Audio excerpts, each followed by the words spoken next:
Sejam muito bem-vindos, eu sou Paula Leal, estamos começando mais uma edição de Oeste Sem Filtro, programa que vai ao ar de segunda a sexta-feira a partir das 5h45 da tarde. As principais notícias do dia com as análises dos nossos comentaristas. Aqui no estúdio, Silvio Navarro, Augusto Nunes, do Litoral, e Ana Paula Henkel, de Los Angeles. Em consequência das restrições impostas pelo YouTube, não poderemos mais transmitir Oeste Sem Filtro e demais programas da casa no canal da Oeste. Todos os nossos programas, então, serão transmitidos no perfil da Oeste no Twitter e na plataforma Rumble. Atenção, pessoal, se escreve R-U-M-B-L-E, Rumble. Oeste Sem Filtro também é transmitido na plataforma vimeo.com/Revista Oeste. Então, se houver algum problema com o Rumble, o programa segue nesse outro canal. Hoje, quarta-feira, 11 de janeiro de 2023, confira os destaques desta edição. O plenário do STF forma maioria para manter afastamento do governador do Distrito Federal, Ibanez Rocha. Prisão do ex-secretário de Segurança Pública, Anderson Torres, também é validada pela Corte. Ministro da Defesa, José Múcio, nega pedido de renúncia ao cargo. E você vai acompanhar ainda uma entrevista com o jurista Ives Gandra Martins sobre as novas decisões depois dos protestos de domingo em Brasília.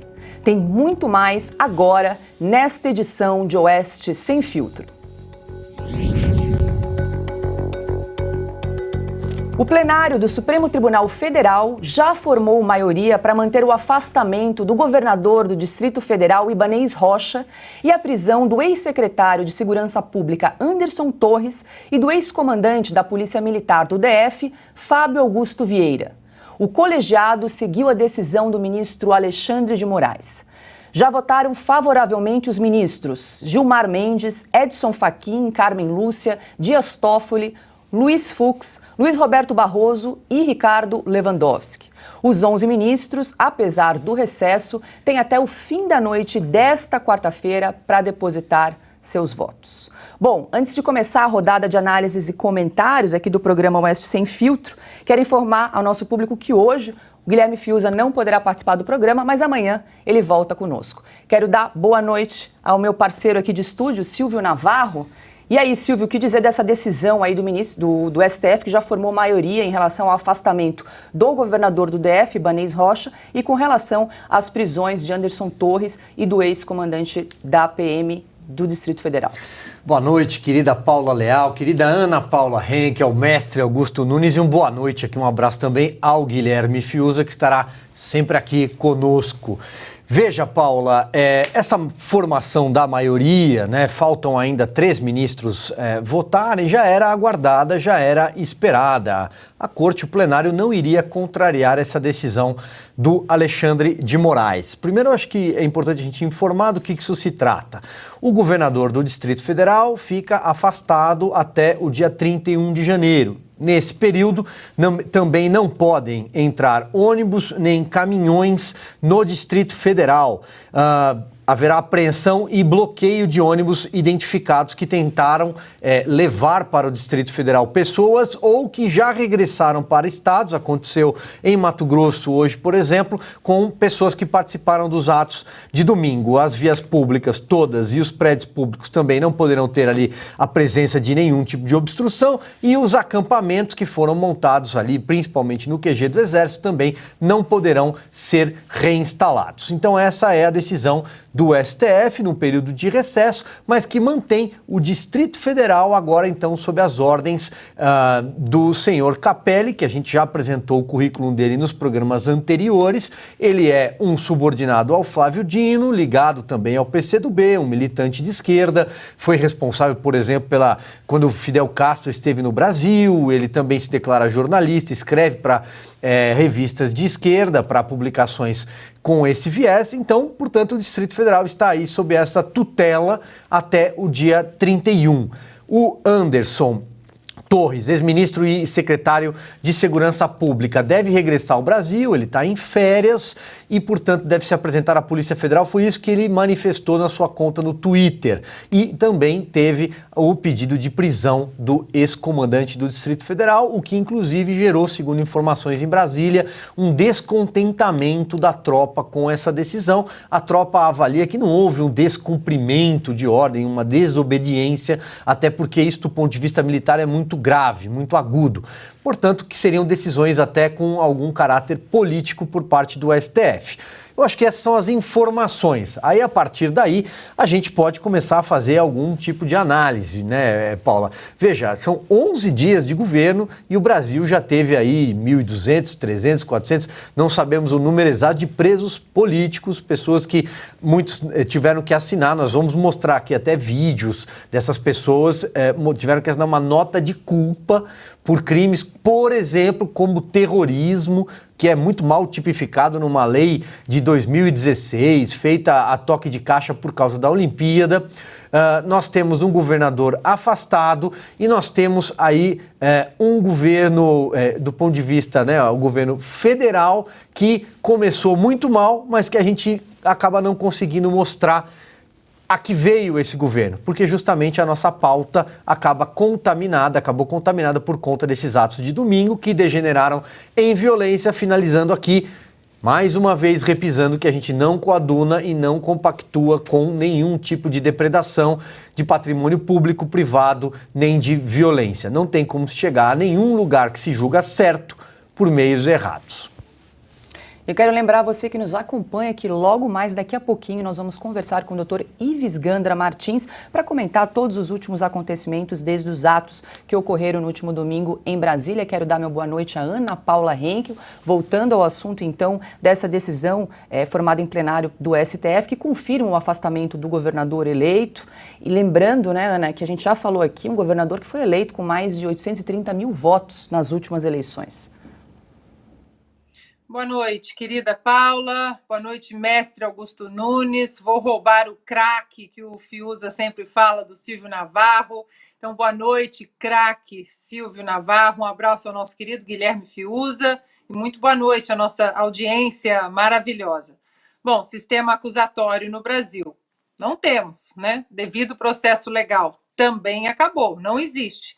Seja para o cidadão, seja para o político, seja para governadores, seja para qualquer pessoa. Não temos mais, e acho que isso já podemos estabelecer há muito tempo. E agora fica cada dia mais claro que esse processo legal, processo legal, inclusive, que, segundo algumas anulações da própria Lava Jato, não foi seguido. Por isso as anulações aconteceram, por isso eles alimentaram esse caminho aí da impunidade no Brasil, usando exatamente essa premissa de que o processo legal não havia sido respeitado, então as pessoas deveriam estar livres, aguardando os inquéritos, as investigações, né? Todo o processo, todo o sistema acusatório em casa, mas isso não existe para o cidadão de bem, e aqui reforço o que o Silvio disse. Vamos continuar aqui condenando qualquer ato violento, vandalismo, criminoso, porque nós já fazemos isso há muito tempo. Então, aqui nós continuamos fazendo isso. Quem condena só agora, muito bem-vindo, né? Sobre o Anderson Torres, inacreditável, né? Um ex-ministro da Justiça em viagem, ainda não tomou posse, né, do cargo, e tem um mandado de prisão decretado. Inacreditável. De novo, onde está o sistema acusatório, o processo legal? Como vamos sobreviver sob qualquer governo sem o império das leis e sem esse processo legal que é importantíssimo? Pode ser que lá na frente eles, olha, realmente o ex-ministro da Justiça, Anderson Torres, foi culpado, mas um mandado de prisão, assim, de cara, de ofício e atestado em corte. Sobre o governador do Distrito Federal, ontem eu até fiz uma brincadeira aqui de um print que estava rodando, né, nas redes sociais, que fala sobre o artigo 68, né, da Constituição Federal, que o governador ficará suspenso de suas funções.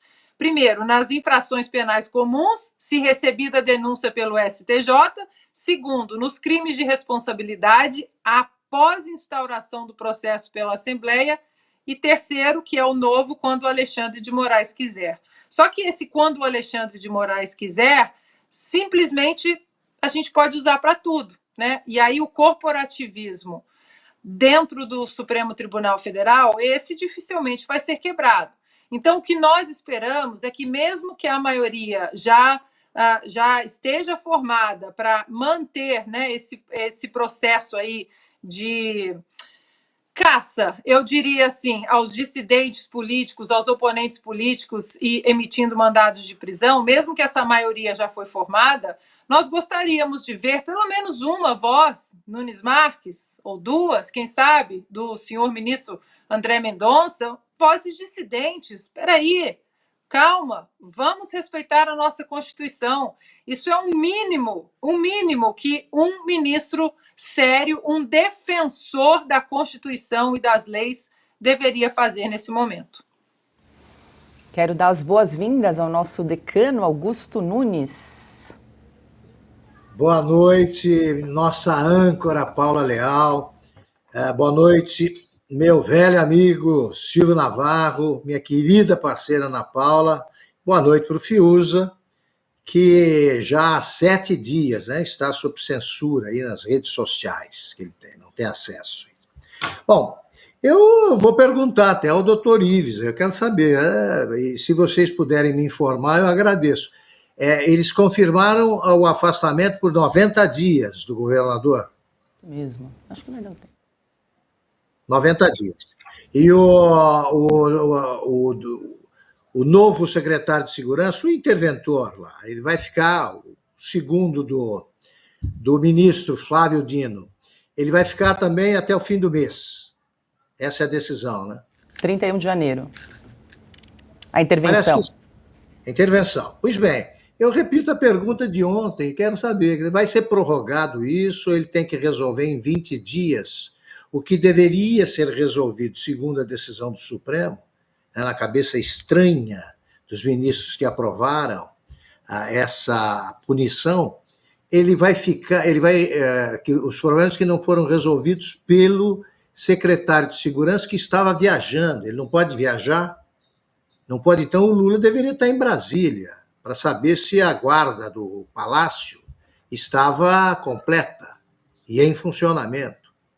Tem o menor sentido, eles estão fazendo isso para deixar claro que eles podem prender qualquer um, de preferência, os que foram ministros do Bolsonaro, ou o próprio Bolsonaro, né? O inatacável Renan Calheiros, que era a prisão do presidente da República. Disso trataremos mais tarde.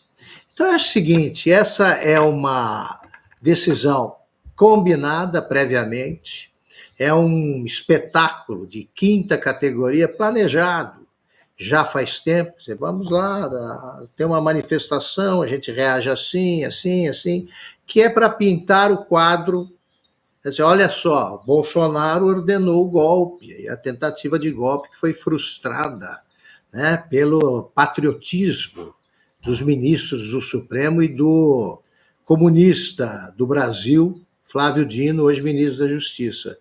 É isso.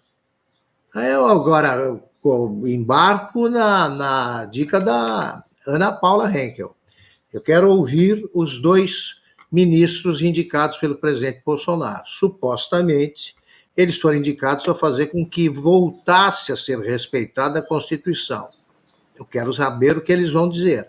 E não vem com essa conversa não de que já está perdida a votação, por que eu vou falar? Porque isso aí é o equivalente em juridiquês a conversa fiada daquele advogado que disse que já o crime já foi cometido, punir para quê? Isso é conversa de cínico. Então vamos esperar aí finalmente, né, pela manifestação dos 2 mudinhos nomeados pelo presidente Bolsonaro. Agora 17 horas e 59 minutos e é hora de entrevista aqui no Oeste Sem Filtro.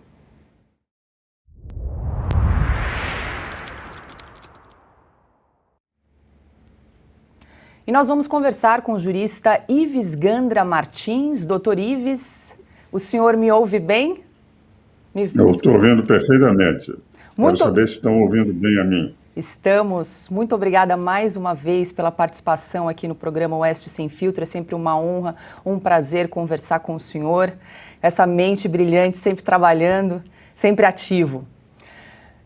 Doutor Ives, eu quero fazer uma pergunta. Nós estávamos aqui comentando a respeito da decisão agora do STF em relação ao afastamento. Então, quero perguntar ao senhor a sua avaliação em relação a essa decisão do plenário de manter o afastamento do governador do DF, Ibanez Rocha, e também em relação à prisão de Anderson Torres e do ex-comandante da PM, Fábio Augusto Vieira.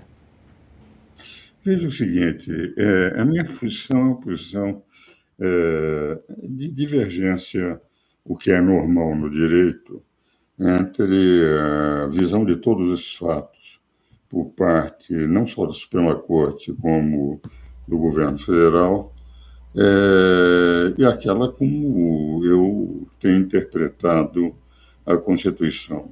Isso no direito é comum, quando há uma decisão por 6 votos a 5 na Suprema Corte, 5 ministros não concordaram com aquela decisão, que às vezes é obrigatória para todo o país. Então, a minha posição, eu vou dizer como eu interpreto, e aí, evidentemente, vocês tiram a conclusão. Em primeiro lugar, o artigo 5º do inciso 43 da Constituição declara que o crime de terrorismo,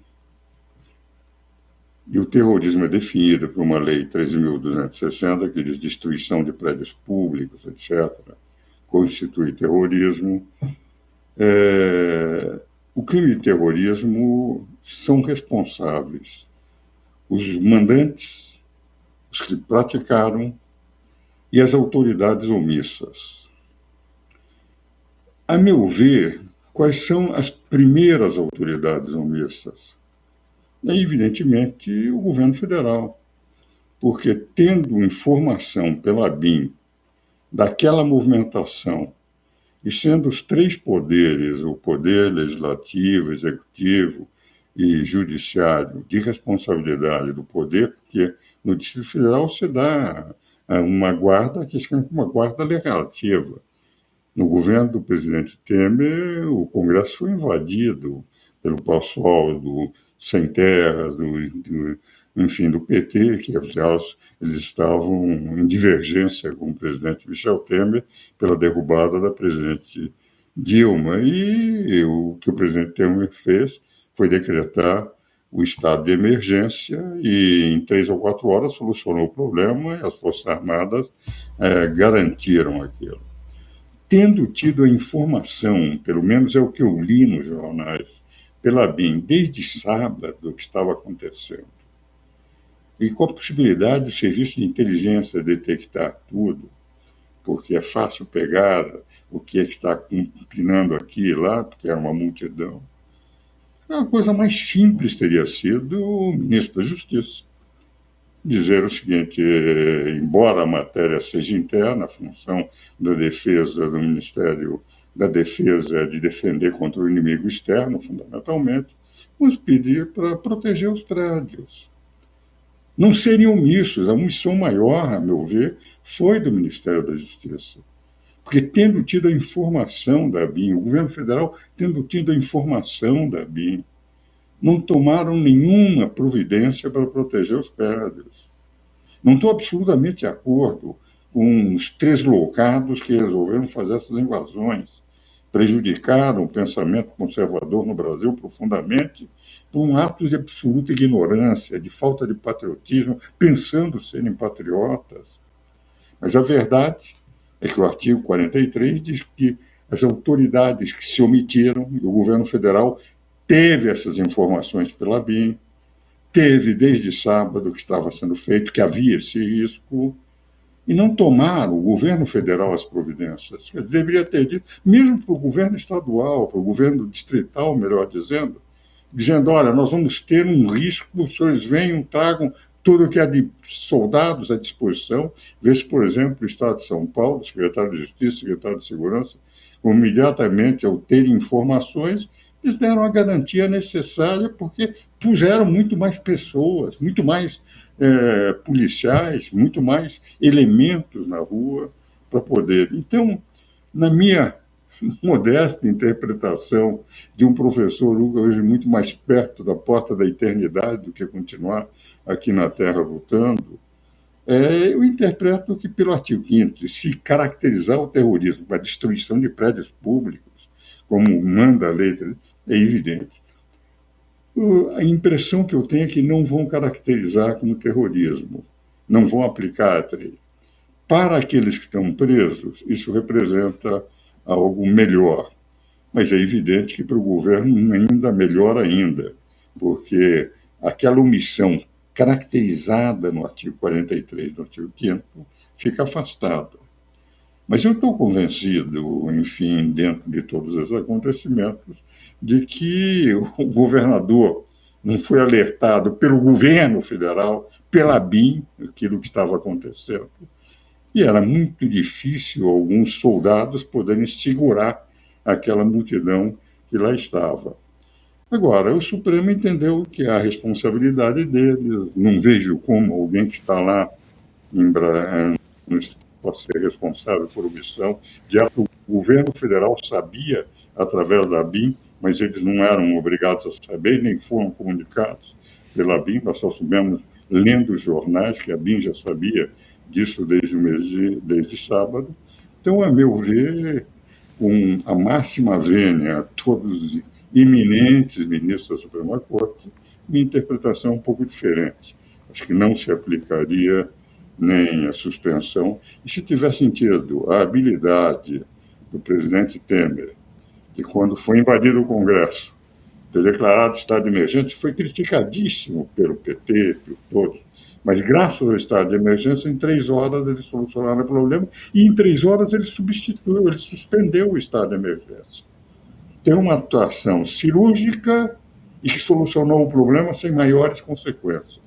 Hoje nós estamos com o país em polvorosa, porque, tendo o governo federal recebido as informações do que estava acontecendo, o governo federal não tomou as providências que teriam que ser tomadas a partir do Ministério da Justiça, daquele que cuida da segurança interna, etc., muito mais do que do Ministério de Defesa, que a função das Forças Armadas não é propriamente a segurança interna, mas a segurança externa do país. É a opinião do modesto professor de província, que evidentemente não está de acordo com aquela concepção daqueles que são os nossos iluminados ministros da Suprema Corte, a quem eu respeito muito e a quem presto vênia. Certo, só peço a gentileza para os meus colegas aqui, perguntas breves e respostas também breves, em razão do tempo mais curto do Dr. Ives nessa noite. Ana Paula Henkel. Boa noite, doutor Ives. Mais uma vez uma honra tê-lo aqui conosco. Muito obrigada pela entrevista. Doutor Ives, eu gostaria de perguntar ao senhor o que aconteceu com uma expressão aí jurídica tão falada nos últimos anos, inclusive usada até para soltar o atual presidente Lula, a famosa prisão após trânsito em julgado. O que aconteceu com essa expressão nos últimos dias no Brasil? Veja o seguinte, na verdade, os constituintes, eu participei de audiências públicas durante o processo constituinte, e até hoje o relator da Constituinte é meu conselheiro no Conselho Superior de Direito da FEComércio. Eles pretenderam, no artigo 5º, inciso 57, declarar que a pessoa só poderia ser considerada culpado depois do trânsito julgado de uma decisão. O que vale dizer, os constituintes entendiam que, até o trânsito julgado, o maior criminoso do mundo não seria considerado criminoso nem culpado. Foi isso que se encontra nos debates constituintes. Com o tempo, a Suprema Corte entendeu que a decisão de segunda instância seria suficiente para já aplicar a pena, apesar de não existir um trânsito em julgado.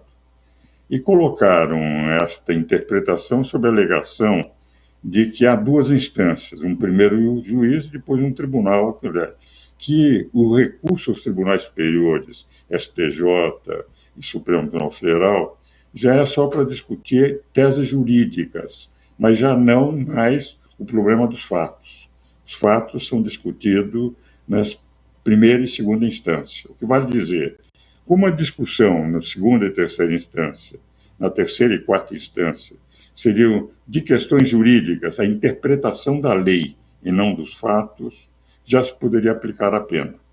E daí se começou a aplicar para muita gente, até que chegou, no caso do presidente Lula, quando condenado por segunda instância, evidentemente, se aplicou a jurisprudência que era pacífica na Suprema Corte, não a interpretação que os constituintes tinham dado ao inciso 57, mas a interpretação que a Constituição declarou em relação de dois tribunais diferentes, dos tribunais em que examinam direito e fatos, que é a primeira instância, e o tribunal colegiado de recurso, e os tribunais que só examinam questões jurídicas, mas não examinando questões de fatos. No momento em que resolveram refazer, nós tivemos, a meu ver, três fatos que, no caso do presidente Lula, que mudou essa orientação, vieram a determinar, digamos, o resgate do presidente Lula. Em primeiro lugar, foi o ministro Fachin. Sempre foi alegado que não tinha havido competência de foro para o juiz Sérgio Moro condenar o presidente Lula, desde a primeira instância. O juiz Sérgio Moro entendeu que o foro era competente, que qualquer juiz federal pode discutir sobre qualquer questão federal em qualquer parte do Brasil.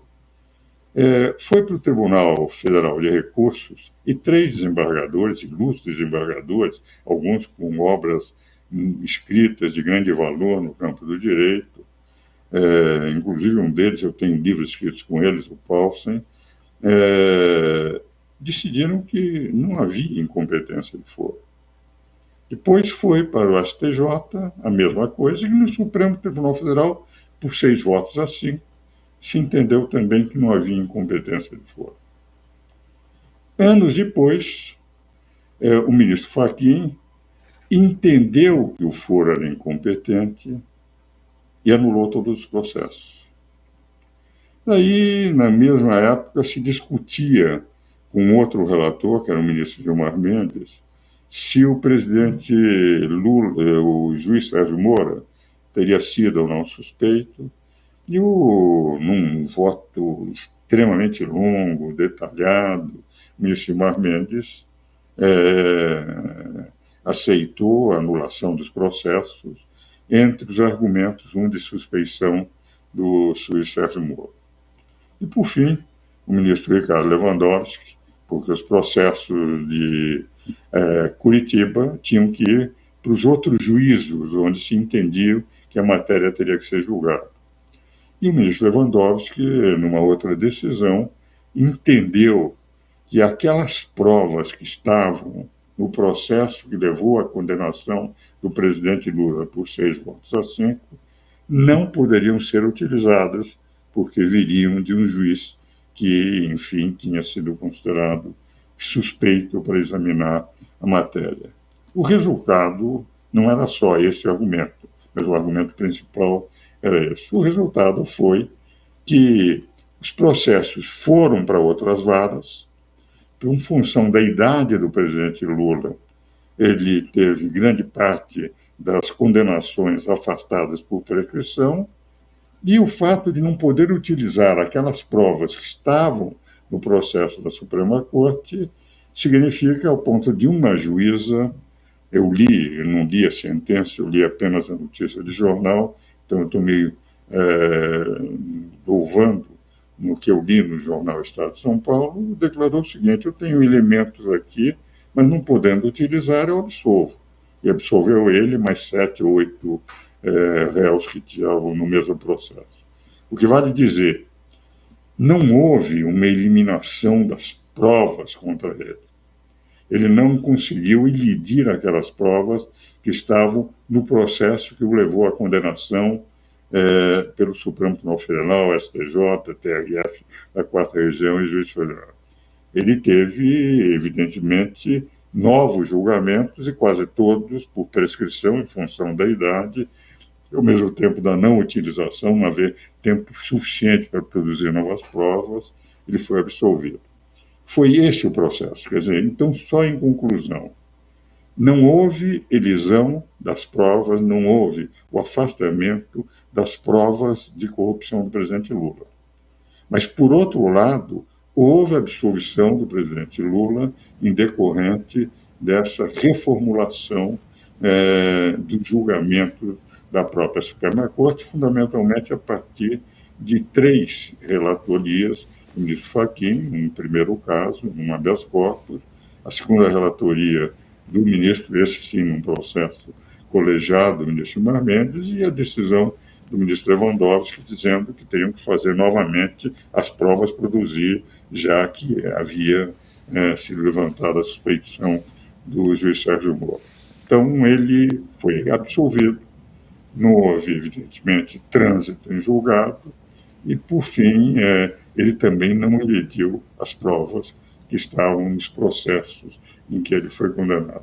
Essa é a razão pela qual ele foi resgatado para poder concorrer, e concorreu e ganhou as eleições com 40% do eleitorado, porque dos 150 milhões de eleitores no Brasil, o que nós tivemos foram 40% para ele, 39% para o presidente Bolsonaro, e nós tivemos 60%, quer dizer, na verdade, 60% do eleitorado brasileiro não votou no presidente Lula. Então, ele representa, em nível de eleitorado, apenas 40% do eleitorado brasileiro, que o elegeu o presidente pelo sistema eleitoral, em que, no segundo turno, quem tiver mais votos é que é eleito presidente da República.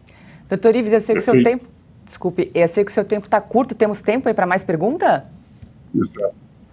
Podemos? Ser. Diga lá, Silvio Navarro. Podemos. Boa tarde, doutor Ives. Sempre uma honra entrevistá-lo. Eu queria a avaliação do senhor sobre medidas jurídicas e algumas ferramentas empregadas nas horas... Um minutinho só para poder ficar um pouco mais de tempo. Se avisa que temos 10 minutos. Perfeito. Pois não, podemos continuar.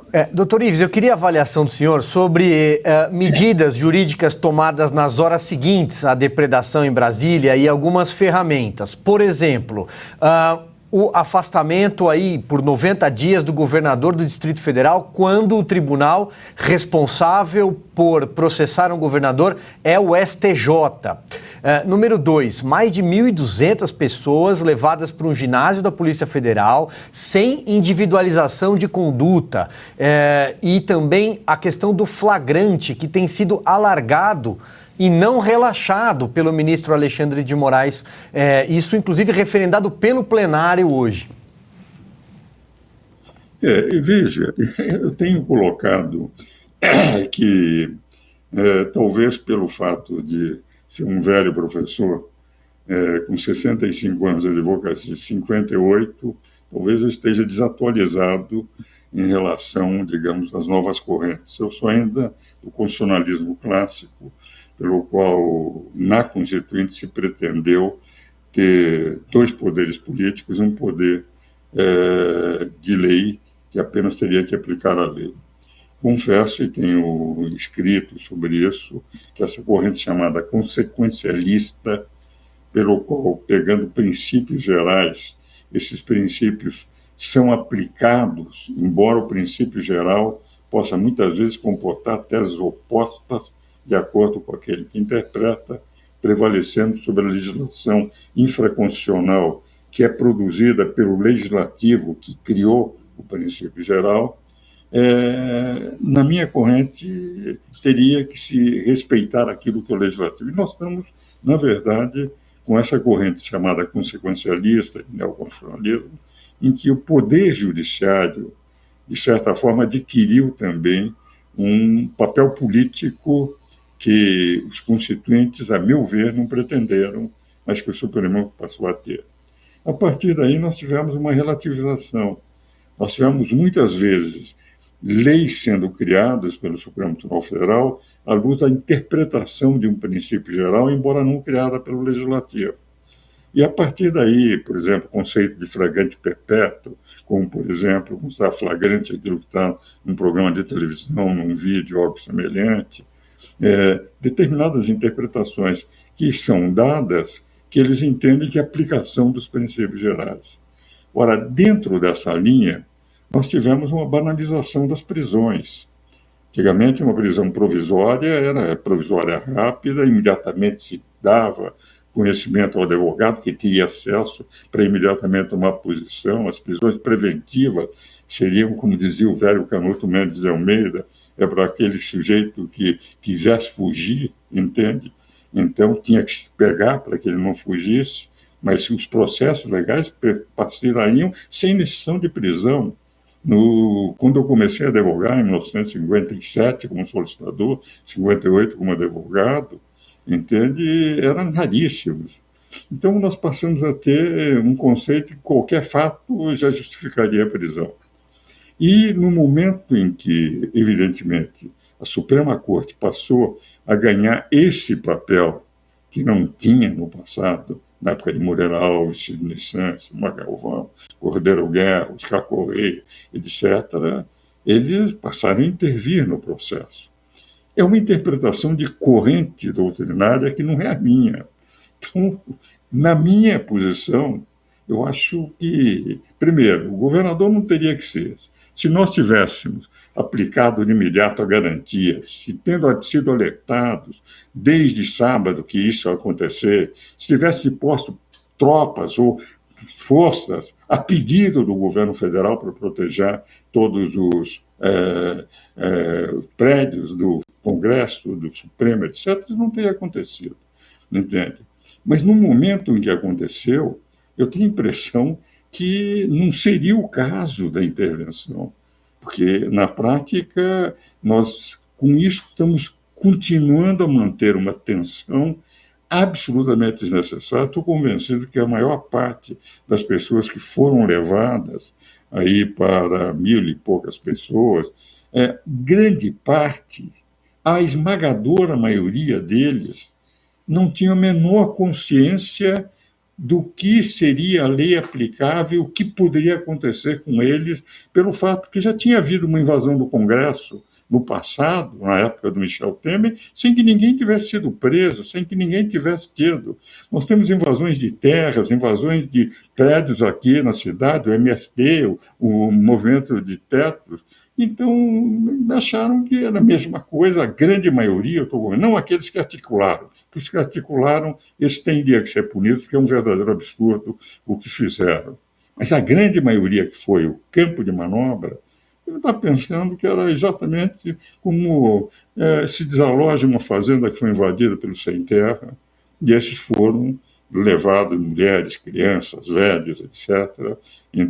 E, por outro lado, é interessante porque, dentro dessa corrente consequencialista, nós estamos vendo o Supremo, inclusive, hoje, quando validou, é evidente que todos os ministros estão dentro da corrente consequencialista do direito, que não é a minha, entende? Mas também eu quero dizer o seguinte, eu venho de uma geração antiga, e nós estamos hoje tendo que reaprender o direito constitucional. Outro dia, no meu conselho, o Conselho Superior de Direito da FEComércio, eu comentava isso, como não é fácil para nós, que, enfim, lecionamos há muito tempo, professores, quase todos têm a minha faixa etária, aqueles professores de direito constitucional, mas antigos, enfrentarem esse direito constitucional, enfim, que está sendo, de certa forma, elaborado pela Suprema Corte. Agora,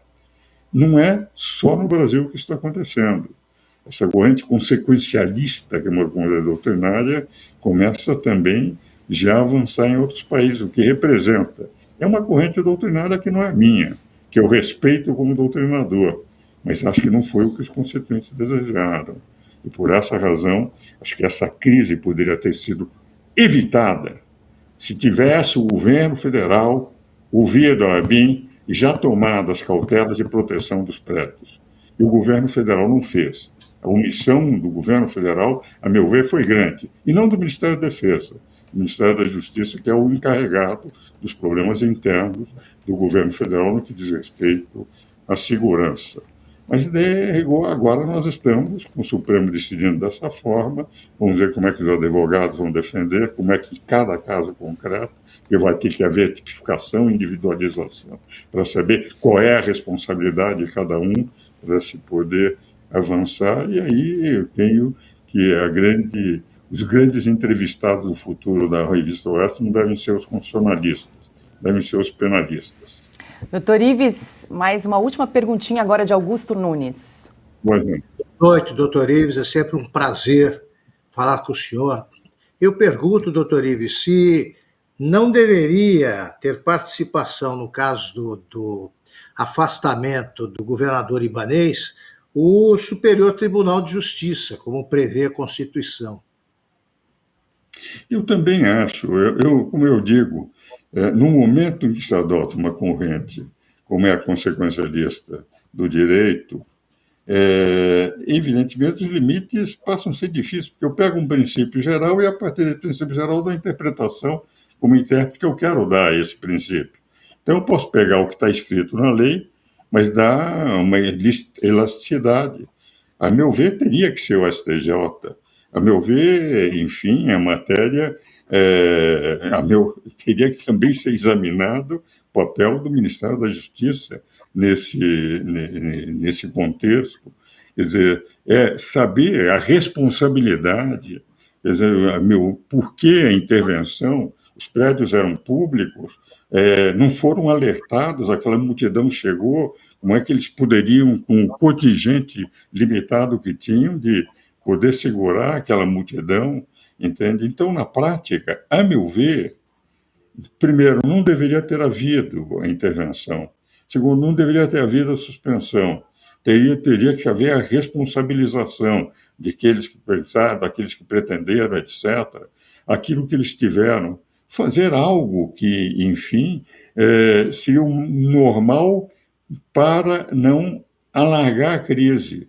Todos os atos que foram tomados, a meu ver, em vez de distensionar, de auxiliar a pacificação, de permitir que os verdadeiros culpados fossem punidos, mas não sem julgamento, sem ter todos os elementos de fato, porque não se sabe efetivamente qual foi a participação do governador, e a omissão era dele, mas quem tinha informação era o governo federal, não era o governo distrital. Quem pela BIM foi informado que poderia acontecer era o governo federal, não era o governo distrital.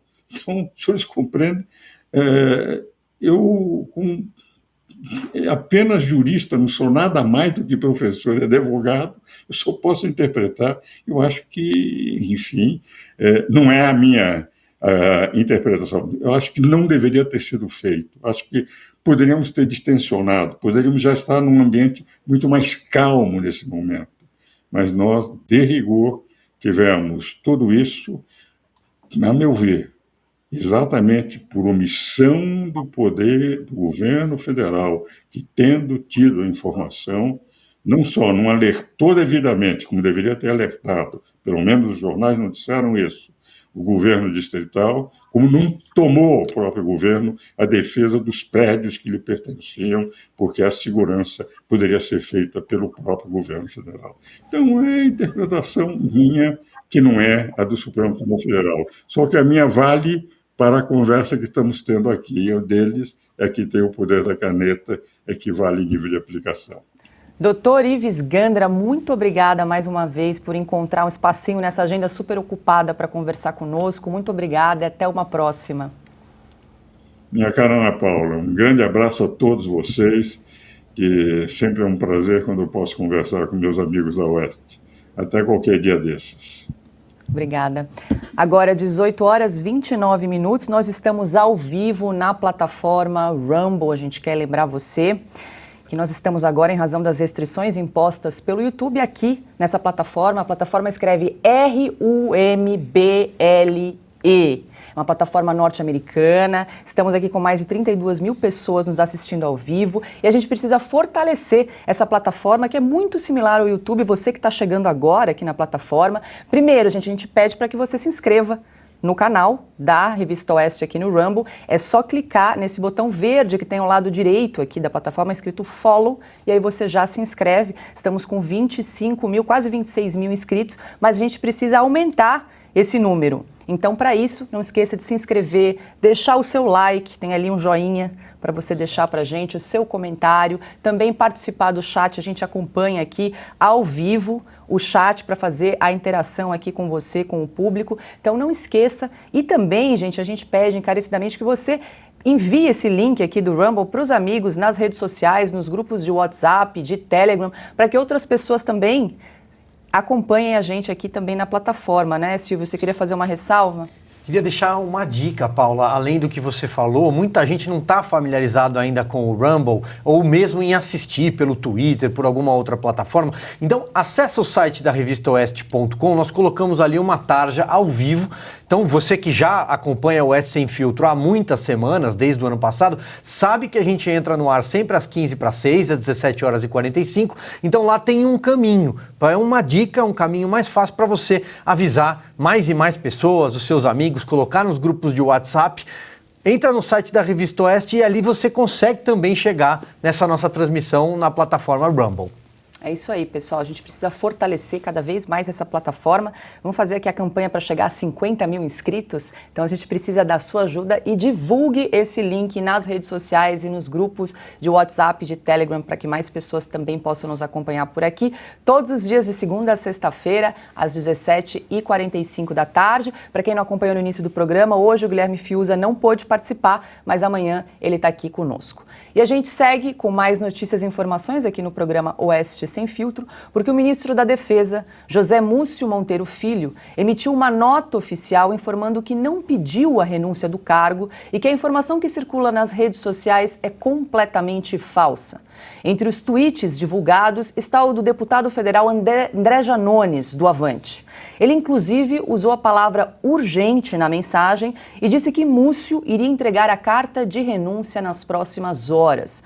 O assunto repercutiu nas redes depois do desgaste que Múcio sofreu entre os apoiadores de Lula com a invasão aos prédios dos três poderes. Bom, é importante a gente lembrar aqui para nossa audiência, até a Revista Oeste publicou uma matéria muito boa lá no site da Revista Oeste, também vocês podem conferir, Ana Paula, porque o André Janones, para a gente lembrar, né, tem um histórico de fake news nas redes sociais, né? Só para a gente lembrar, ele foi coordenador de campanha da campanha digital do Lula, chegou a espalhar nas redes sociais mentiras, dizendo que Jair Bolsonaro teria suspendido o piso da enfermagem, que Bolsonaro teria ligação com seita maçônica, teria agredido mulheres, praticado sexo com animais, enfim, a lista é grande e ele agora novamente envolvido em mais uma polêmica aqui do governo Lula.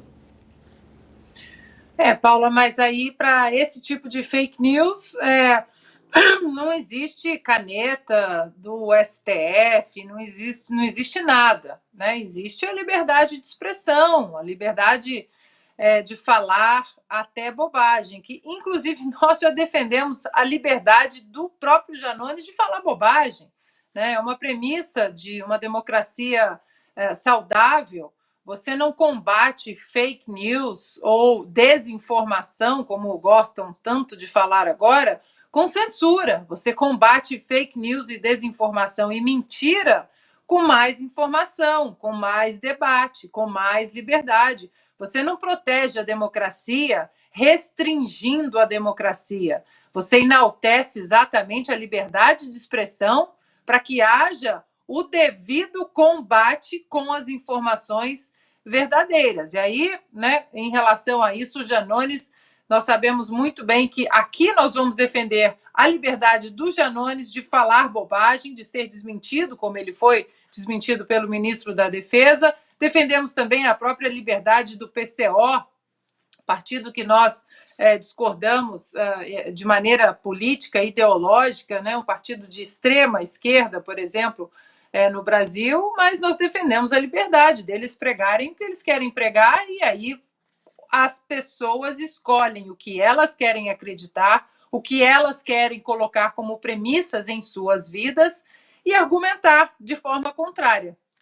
Então, essa liberdade para falar o que quiser só existe em um lado hoje no Brasil. Isso é muito claro. Nós temos jornalistas censurados, veículos, nosso canal, por exemplo, no YouTube, agora foi também, né, sofreu um duro embargo aí por conteúdo violento, conteúdo nocivo, redes sociais de jornalistas estão sendo censuradas. E olha, pelo que nós estamos vendo aqui nos Estados Unidos, o que Elon Musk está fazendo no Twitter daqui dos Estados Unidos, depois que ele comprou a plataforma, abrindo aí os arquivos do Twitter, vai ter arquivo no Brasil também, viu, Paula?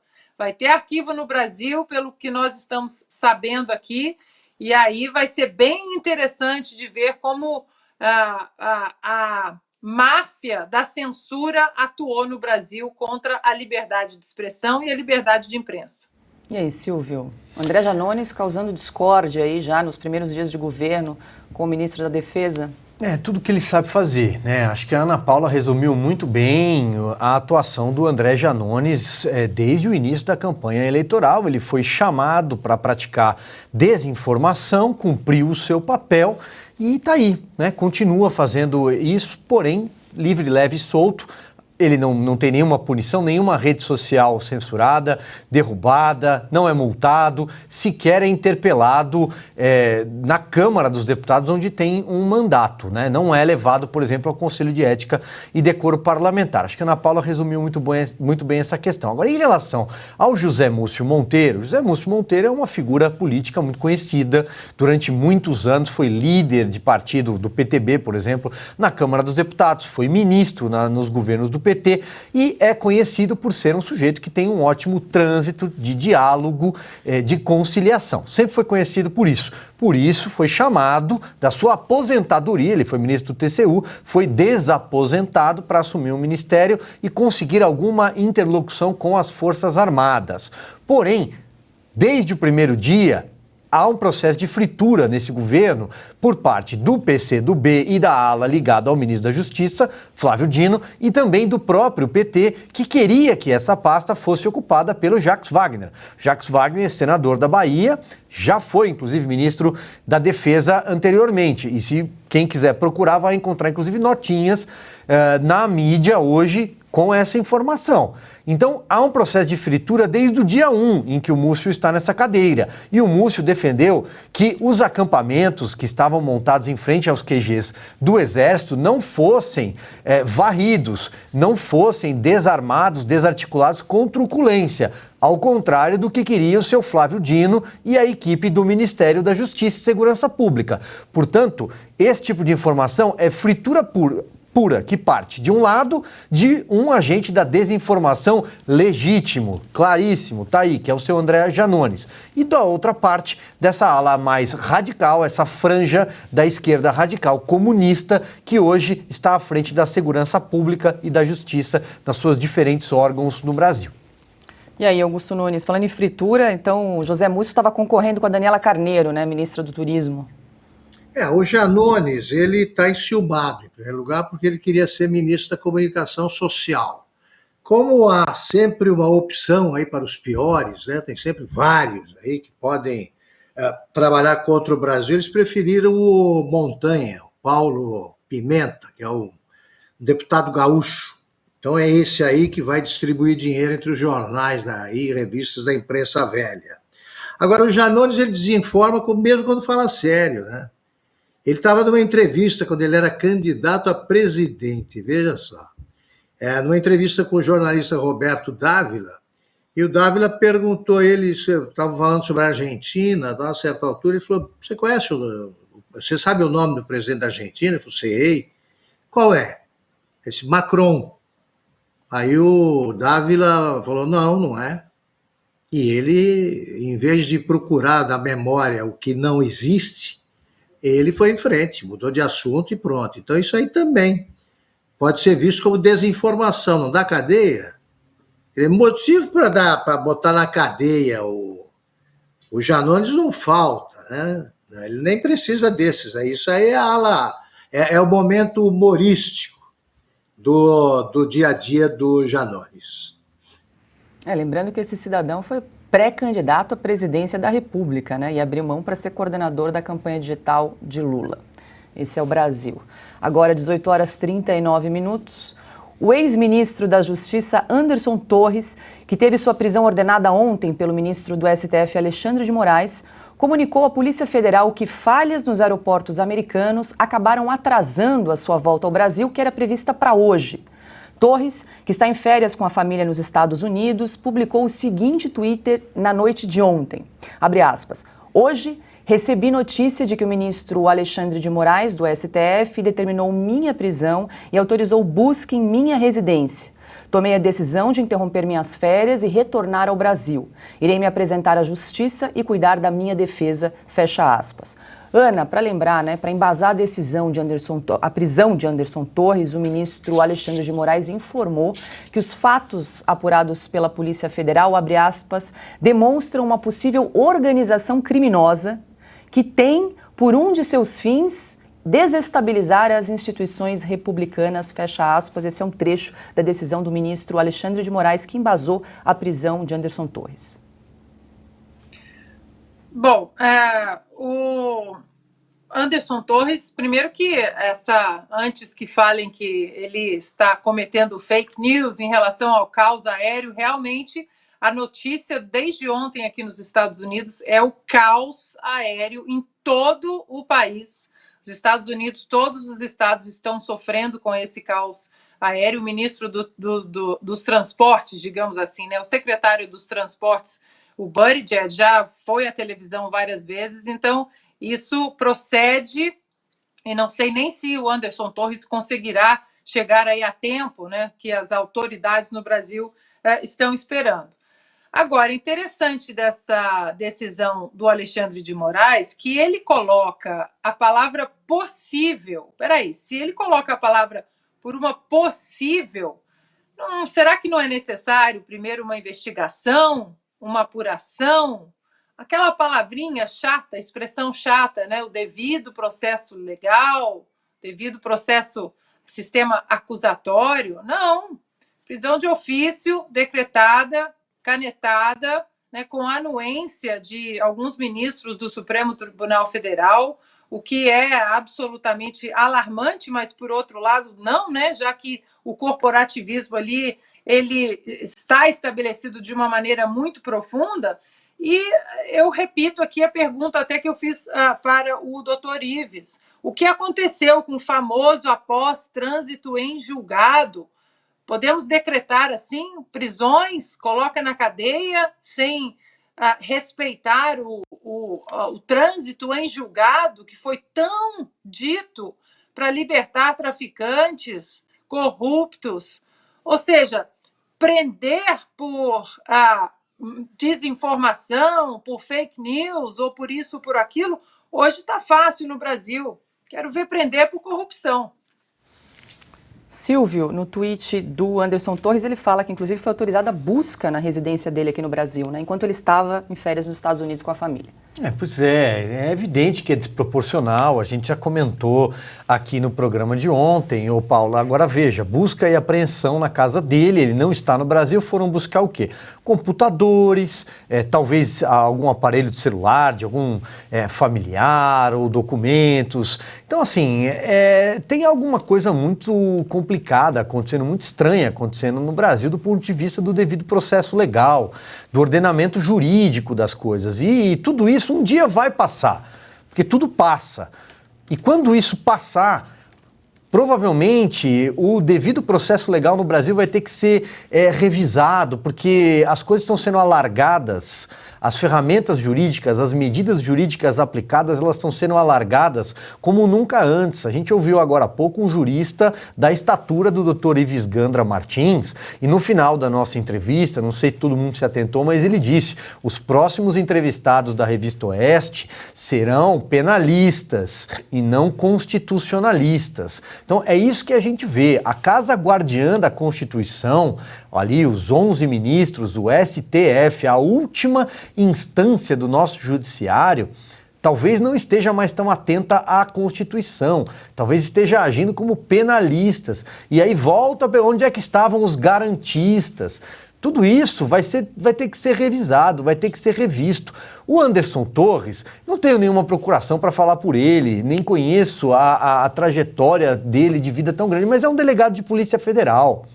Ele teve uma ordem de prisão imediata, aplicada por um ministro de ofício, numa canetada, sendo que decisões monocráticas estavam também ali afastadas, né? Mas por conta do recesso do judiciário e por conta desse inquérito perpétuo e que tudo cabe, que tudo pode, o ministro Alexandre de Moraes mandou prendê-lo, mandou prender o ex-comandante da Polícia Militar do Distrito Federal. Agora, quando eu ouço organização criminosa que tem condenação, inclusive, por este crime, é quem praticou o mensalão, é quem praticou o petrolão. Eles formaram uma organização criminosa e foram condenados por esse crime. Tem alguma coisa muito errada acontecendo no direito brasileiro. E olha que eu não sou nem bacharel em direito. Augusto Nunes, essa decisão de prisão do ministro Alexandre de Moraes atendeu um pedido do advogado-geral da União, Jorge Messias. Bessias, o próprio. Olha, o problema é que o tempo da nossa vida, né? Nossa vida é mais curta, e o tempo histórico é interminável. Na nossa vida, 2, 3 anos, 5 anos, parecem uma coisa muito longa. Então, agora, o que é isso diante do tempo histórico? Não é nada, é um mandato de presidente. Isso vai acabar. Toda situação anômala, ela acaba sendo modificada e se volta à normalidade. A gente sempre pensa que o horror se eterniza, mas isso não acontece. Não acontece. Quem tem razão, repito, sempre acaba vencendo. Então agora é assim, acusam qualquer um, o Ministério Público acha que qualquer um pode ser acusado, o Supremo faz o que quer, o ministro Alexandre de Moraes, ele vai, prende, não precisa alegar nada, o direito de defesa foi suprimido. Agora, vocês acham que vai ser sempre assim? Vocês acham que é possível um ministro agir assim por tempo indeterminado? Vocês acham que daqui a 5 anos isso aí vai estar acontecendo ainda? É claro que não. É claro que não. Tá? É a marcha da insensatez, que é sempre interrompida pelo bom senso, né, num determinado momento. Né? Vai o povo acordando, vão as pessoas que não estão perdidas para sempre aí para as ilicitudes, né, para ilicitudes rotineiras, cotidianas. Essas pessoas vão acordando, então, espera aí. Sabe? Os advogados vão recuperando a altivez, o Ministério Público vai recuperando o panache que já teve, os outros os juízes vão recuperando a coragem. Estão recuperando, não, vão encontrando um mínimo de coragem e vão dizer, isso basta, é ilegal. É ilegal. O Silvio disse tudo. Para que busca e apreensão? Se ele estava nos Estados Unidos, ele não poderia, evidentemente, ter guardado em casa um recado dizendo, olha, deixa todo mundo aí fazer baderna em Brasília, que a gente quer dar um golpe de Estado. Isso aí não vai ser encontrado. Eles querem, como sempre, no caso do ministro Alexandre, encontrar alguma coisa que incrimine a pessoa, que deixe mal. E eles vão divulgando. Né? Um recado trocado com alguém. Então é uma forma de você encontrar um material que vai servir à extorsão. É disso que se trata. Chantagem você faz. Meu Deus, se ele estava fora do Brasil, como é que ele pode ter culpa no episódio? Ah, bom, mas ele deveria estar lá porque o governo foi informado, o governo federal, de que poderia haver alguma baderna. Tá bom, e o que foi fazer o presidente em Araraquara? O que ele foi fazer? Foi visitar o Edinho, está com saudade do prefeito que roubou no Convidão? Por ele não foi para São Carlos. Alguém deveria ter avisado ao Lula que a destruição maior ocorreu em São Carlos, que fica a 50, 70 quilômetros de Araraquara, não em Araraquara. Mas ele foi lá ver o Edinho, irmão de alma, também, como diz os outros, disse o comandante da ladroagem no Covidão. Então, isso vai acontecer todo o tempo? Não. Vocês imaginam o ministro Alexandre de Moraes, que ainda é jovem, relativamente, ele vai estar daqui a 20 anos, ele vai estar fazendo isso? Não. Ele vai estar no Supremo? Não sei. Não sei. É a história imprevisível. Agora, o tempo histórico vai reduzir isso a um cisco tristíssimo na história do Brasil. É uma coisa abjeta, melhor dizendo. Mas isso passa. Como passam, né? Todos os períodos autoritários passam.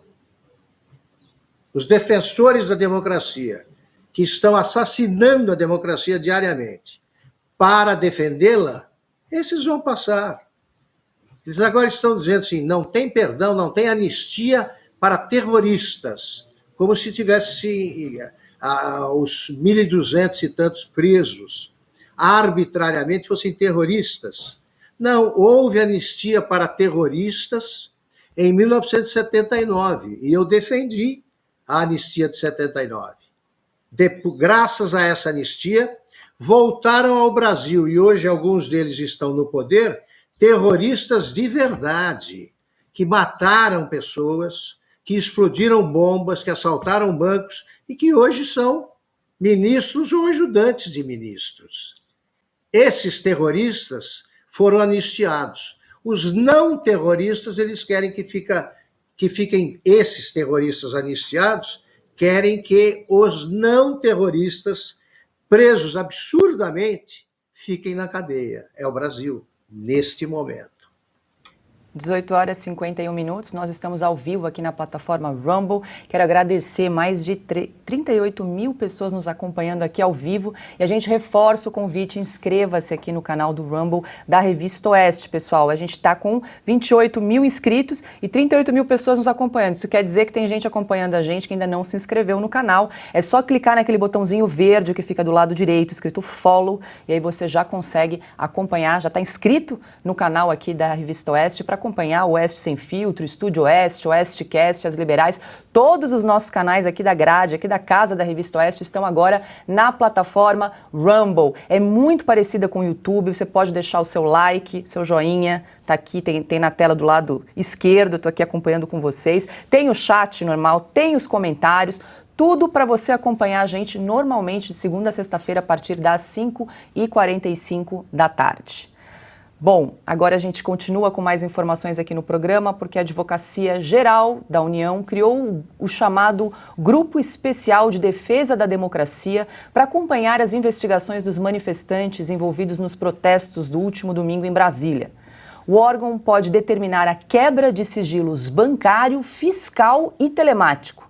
Também poderá solicitar compartilhamento de provas em ações penais, inquéritos ou processos administrativos e fazer o ajuizamento de ações judiciais. O grupo será coordenado pela Assessoria Especial do Advogado-Geral da União, o Jorge Messias, o Messias do papel. Silvio Navarro, ontem a gente mostrou aqui no programa Oeste Sem Filtro que vários manifestantes detidos no ginásio da PF em Brasília assinaram uma nota de culpa. Há uma série de crimes apontados no documento, entre eles atos terroristas e associação criminosa.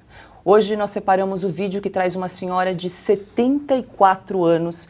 Ela assinou a tal carta de culpa. Só no Brasil é piada. Olha aqui.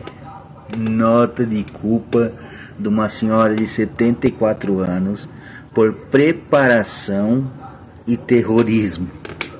Vocês já viram uma coisa dessa? Alexandre de Moraes com medo de uma senhora de 74 anos. E aí, Silvio, que situação? É até difícil comentar, né, Paula? Acho que é aquele tipo de imagem que fala por si só, não precisa de legenda, não precisa de mais nada, né?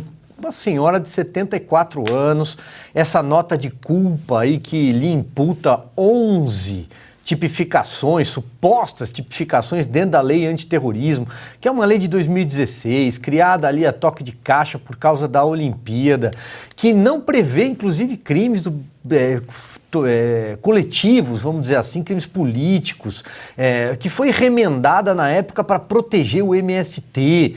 e agora ela está sendo usada contra uma senhora de 74 anos. Está tudo errado, né? E a nota de culpa para todos aqueles criminosos nos morros do Rio de Janeiro, traficantes, que inclusive a polícia não pode subir o morro, patrulhar com helicóptero, porque o ministro Edson Fachin não permite. E a nota de culpa desse pessoal não tem 1.200, 1.300 pessoas num ginásio, naquelas condições que a gente mostrou aqui, ginásio da Polícia Federal, desde domingo, né, de segunda-feira, sendo que o Brasil não prende 1.200, 1.300 traficantes, homicidas por dia. Tá tudo errado. Agora veja, essa nota que você acabou de ler, Paulo, essas informações, a criação de um núcleo de inteligência dentro da AGU, a Advocacia Geral da União. Ou seja, onde é que nós estamos chegando, né? Estão criando a sua própria KGB, sua própria DGI cubano, né? A Agência de Inteligência Cubana, a Stasi, para processar, quebrar sigilo de pessoas. Isso não é papel da AGU. E eu também sempre vou repetir a pergunta aqui, Paula, cadê o Ministério Público? Onde é que estão os procuradores, promotores, que fizeram concurso, estudaram, tem uma carreira que está sendo absolutamente rasgada? Hoje o processo acusatório no Brasil é comandado pelo Randolph Rodrigues, não precisa de procurador. Não precisa nem de procurador-geral, não precisa mais de promotores nos estados, não precisa. É só um telefonema para o Randolph que ele resolve, ele atravessa a Praça dos Três Poderes e aí o ministro do Supremo Tribunal Federal delibera, manda afastar governador, prender pessoas, abrir CPI. Olha, está tudo errado. Ana, a gente acabou de noticiar aqui a criação de um grupo especial de defesa da democracia pela Advocacia Geral da União. Vamos relembrar também a criação da Procuradoria Nacional da União de Defesa da Democracia, que nós já comentamos aqui no programa O Tal Ministério da Verdade. Também uma nova estrutura dentro da Advocacia Geral da União, que entre várias funções, né, teria também enfrentamento à desinformação sobre políticas públicas. Falamos bastante aqui no programa, né? A gente está vendo um aparelhamento da AGU, né?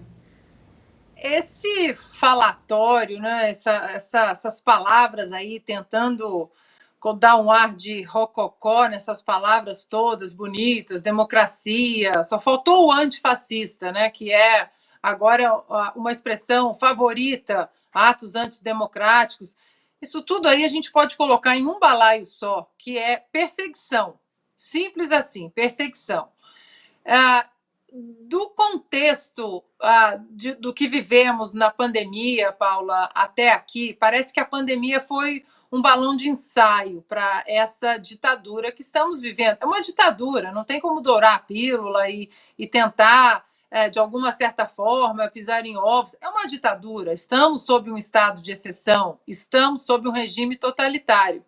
E aí eu estava fuçando aqui no site da Oeste, sempre estou lendo os brilhantes artigos do nosso mestre Augusto Nunes, nosso outro mestre J.R. Guzzo e nosso cracaço Silvio Navarro, e me deparei aqui com uma edição de abril do ano passado, numa capa até do nosso querido Silvio Navarro, e um artigo do nosso J.R. Guzzo, querido J.R. Guzzo, e no contexto daquela edição, eu peço permissão para ler uma brilhante parte aqui dessa edição, porque a gente já percebia que um estado de exceção ele não acontece da noite para o dia, ele vem aos poucos, as liberdades elas vêm sendo cerceadas de pouquinho em pouquinho. Mas deixa para lá, hoje é um bolsonarista, hoje é um blogueiro, deixa para lá, hoje é uma rede social de alguém que eu não gosto, e olha onde chegamos. E aí o nosso mestre Guzzo escreve o seguinte: há um golpe de Estado em preparação neste país, neste momento, pouco a pouco e passo a passo. Não se trata do velho golpe militar de sempre, com tanque de guerra, paraquedista do exército e pata de cavalo. Também não será dado por uma junta de generais de cap, óculos escuros e o peito cheio de medalhas, que ocupa a central telefônica, o prédio do correio e a usina de energia elétrica. Trata-se aqui de um golpe em câmara lenta, a ser organizado na frente de todo mundo e executado justamente pelos que se apresentam ao público como os grandes defensores da democracia, do Estado de Direito e do poder civil, e que no Brasil de hoje se sentem angustiados com a ameaça de perderem os confortos que têm. É gente que vem como uma doutrina destes nossos tempos e talhada exatamente para a situação do Brasil de hoje. Para salvar a democracia, dizem os seus pregadores, é preciso ignorar as regras da democracia e anular, de um jeito ou de outro, os resultados da eleição presidencial que será feita em outubro próximo através do voto popular, conforme for este resultado, é claro. Ou seja, para haver democracia, é preciso que não haja democracia. Parece que nosso mestre Guzzo e sua experiência, né, tanto quanto o nosso querido mestre Augusto Nunes, são anos de janela cobrindo política. Não foi por falta de aviso, agora nós vamos ter que lutar de uma maneira bem mais difícil, mas nós vamos seguir. Augusto Nunes, batemos mais de 40 mil pessoas nos acompanhando aqui no canal do Rumble. Muito obrigada pela audiência. Antes de passar a bola para Augusto, eu vou pedir licença para pedir para a produção exibir novamente o vídeo que nós passamos daquela senhora de 74 anos que foi obrigada a assinar uma nota de culpa. Só no Brasil é piada. Olha aqui, nota de culpa de uma senhora de 74 anos por preparação e terrorismo. Vocês já viram uma coisa dessa? Alexandre de Moraes com medo de uma senhora de 74 anos. E a AGU criou, então, um grupo especial de defesa da democracia, Augusto. Bom, queria me alongar só um pouquinho, vou aproveitar esse belíssimo artigo do Guzzo aí e o que estamos discutindo, né, os defensores do autoritarismo defendendo a democracia com a criação de órgãos que só são deformações da polícia, né, polícia política. Tem o Silvio se dizia, o Silvio perguntava, né, onde é que está o Ministério Público, que não percebe que estão destruindo o sistema acusatório brasileiro e tal. Eu tenho horror aí ao cabotinismo, né? Chamar atenção para a própria pessoa. Eu não gosto de usar eu, né? Nos textos que eu escrevo na primeira pessoa, nunca. Eu procuro evitar. Mas eu queria tratar de algumas coisas aí do passado diante do documento que eu só vi hoje. Eu falei ontem que tinha sido acusado de ser contrário ao uso à proibição do uso do celular na cabine eleitoral, que achava uma bobagem. É uma das acusações feitas pelo procurador da República, em nome do Ministério Público Federal de São Paulo, Yuri Correia da Luz. Acusa várias pessoas e tal, ele procura punir uma emissora onde eu trabalhei, eu apareço lá. Eu não conheço o Yuri Correia da Luz. E tenho certeza que ele não me conhece também. Agora, eu me sinto profundamente ofendido por ser tratado como um inimigo da democracia por alguém que escreve molecagens. É disso que se trata. Só pode ser moleque quem me acusa disso porque não me conhece. Não me conhece. Eu queria relembrar algumas coisas aí da minha vida diante da insolência de autoridades aí do Ministério Público que não percebem ou não querem perceber que o sistema acusatório está sendo deliberadamente destruído. Ele vai encaminhar esse papel para o Alexandre de Moraes e tal. Ele acusa de golpistas, destruidores da democracia, inimigos, né? Nós queremos regime totalitário, somos fascistas. Então, no meu caso, tá? No dia em que o Alexandre de Moraes nasceu, 13 de dezembro de 1968, eu era vice-presidente e estava exercendo a presidência, porque os que estavam acima de mim haviam sido presos, do Centro Acadêmico Cândido de Oliveira, da Faculdade Nacional de Direito, que estava ali no olho do furacão. E aí combati o AI-5. Depois eu fui ser, em 1970, eu fui presidente. 70, 71, presidente do Centro Acadêmico Lupe Cotrim, tá? Da Escola de Comunicações e Artes da USP, também defendendo a democracia. Nunca me liguei a grupos que apoiavam a luta armada. Sempre defendi a resistência democrática. Eu trabalhei sob censura 5 anos. 5 anos. No Estadão e na Veja. Eu dirigi o Estadão num país polarizado pela disputa eleitoral entre o Collor e o Lula. Eu dirigi o jornal que tinha 320 jornalistas. Em seguida, eu dirigi a Zero Hora em Porto Alegre e também orientei a cobertura do impeachment do presidente Collor. Dirigi a revista Época durante o governo Fernando Henrique. Dirigi o Jornal do Brasil durante o governo Lula.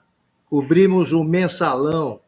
Depois eu comentaria na TV, na Veja TV, em 1.200 apresentações que nós fizemos, o julgamento do Mensalão. Convivi com todos os presidentes da República desde o Figueiredo. Entrevistei várias vezes todos eles. Eu lutei pelas diretas já e defendi, como já disse agora há pouco, a anistia dos terroristas, inclusive, que estavam exilados. Eles voltaram, agora estão no poder, querendo a nossa prisão. Sempre censurei a violência. Foi por isso que eu não apoiei a luta armada. Em 7 anos no Roda Viva, eu fiz mais de 1.000 entrevistas.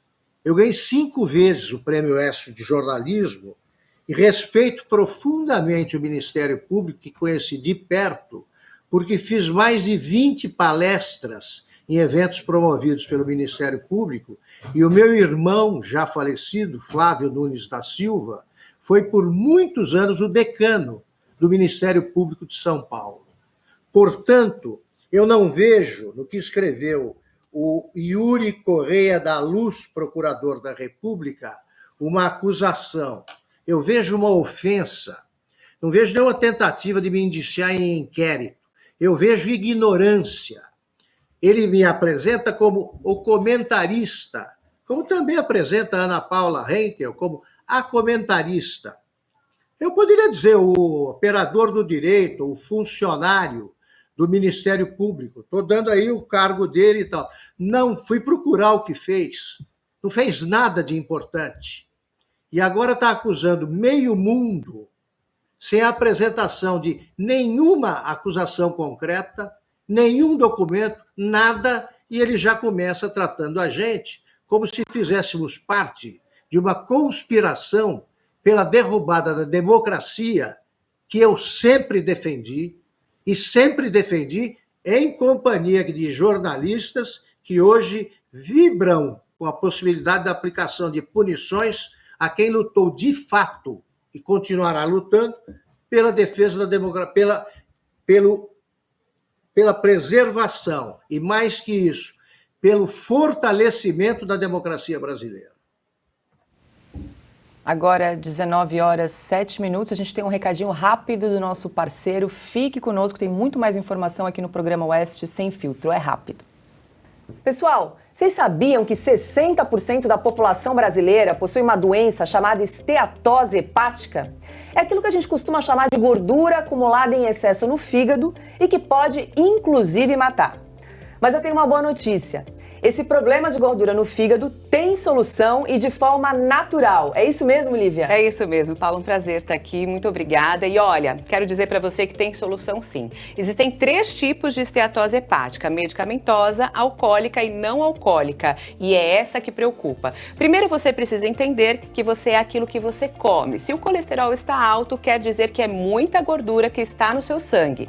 Se você não cuidar, você corre o risco de ter até um infarto, tá? O resultado de quem usa o Liquiflora é nítido. Esses níveis vão se regulando, você evitará infarto, AVC e a própria cirrose. Além disso, você usando o Liquiflora, o seu intestino fica mais saudável. O fígado vai ficando limpinho, você não terá cirrose, nem dor de cabeça e nem aquela sensação de acordar com ressaca. É por isso que ele hoje é o produto mais procurado do Brasil. A partir dos 14 anos já pode fazer uso, porque é um produto 100% natural, sem contraindicação, composto por ervas como boldo, carqueja e perroxo, entre outras opções aí de ervas que fazem um papel importante no nosso fígado. É sensacional. E Lívia, conta pra gente, tem alguma promoção especial para quem tá acompanhando a gente agora? Com toda certeza. Ligue agora no 0800 020 1733 que você vai comprar o kit do Liquiflora com 40% de desconto. E esse é um desconto exclusivo para quem está assistindo a gente. O frete para você é grátis e ainda tem presentão. Comprou o kit, você leva, melatonina para ter um sono de qualidade, que a gente pensa nisso também, viu? Isso é importante. Então vou repetir aqui, 40% de desconto e presentes da Oiti. Ligue agora no 0800 020 1733. O presidente Lula sancionou o projeto de lei que concede aumento de salários aos ministros do Supremo Tribunal Federal. O reajuste será de 18%. O projeto foi aprovado no fim do ano passado pelo Congresso. O salário vai passar de pouco mais de R$ 39 mil para R$ 46 mil de maneira escalonada até fevereiro de 2025. Ana, nós comentamos esse assunto no final do ano passado, estávamos aqui quando o Congresso fez rapidamente, passou o aumento para todo mundo, né? E vale lembrar que o parlamento também aprovou aumento de salário para presidente da República, vice, para deputados, senadores, ministros de Estado, então equiparando a remuneração à dos ministros do STF. Passou tudo de uma vez ali no finalzinho do ano, a gente até comentou aqui no programa. Que beleza, hein, Paula? Nossa, abriram a porteira e vamos passar todo mundo. E dessa maneira, né, fica todo mundo num colchão bem confortável, assistindo de camarote nossa democracia ser devorada, nossos pilares republicanos. Por mais que nossa Constituição tenha seus defeitos, nós ainda temos uma Constituição, ou tínhamos, né, uma Constituição, e agora esses pilares eles vão ser totalmente demolidos, estão sendo demolidos, enquanto quem deveria proteger vai ficar sentadinho ali no conforto, no sofá quentinho, de mãos dadas com o PT, vendo só o salário cair na conta, e um salário bem gordinho agora.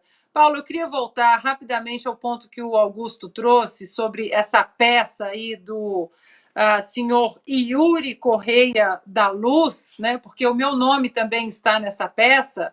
E nessa peça, o primeiro absurdo, né? Você chamar um ícone do jornalismo verdadeiro, jornalismo que promove e defende a liberdade de expressão, liberdade de imprensa, de debate, como Augusto Nunes, de antiliberal ou de atentar contra a democracia. Primeiro, é um absurdo isso.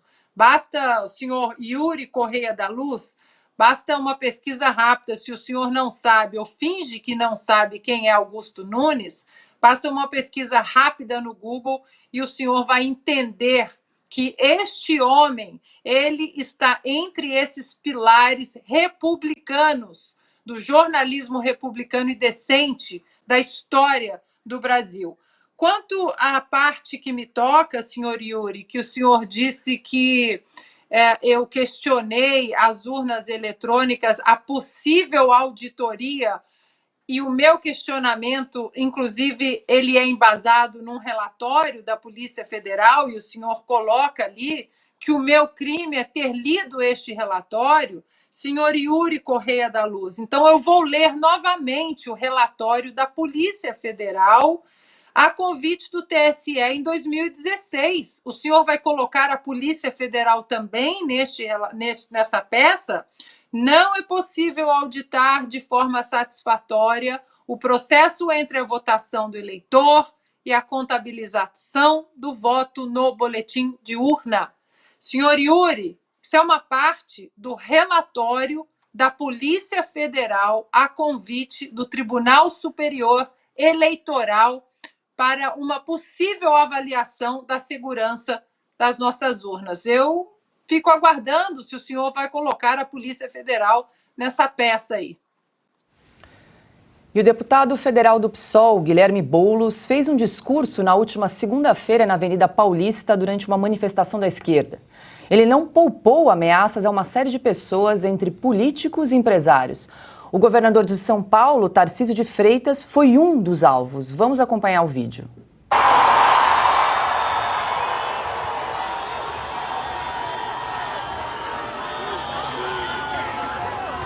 Ô Tarcísio, você não tenta nem passe pela sua cabeça imitar o libanês, porque aqui em São Paulo nós não vamos deixar. Aqui não! Aqui não! Se for golpista, canalha, invadir a Assembleia Legislativa e a polícia fizer corpo mole, a gente vai tirar no braço.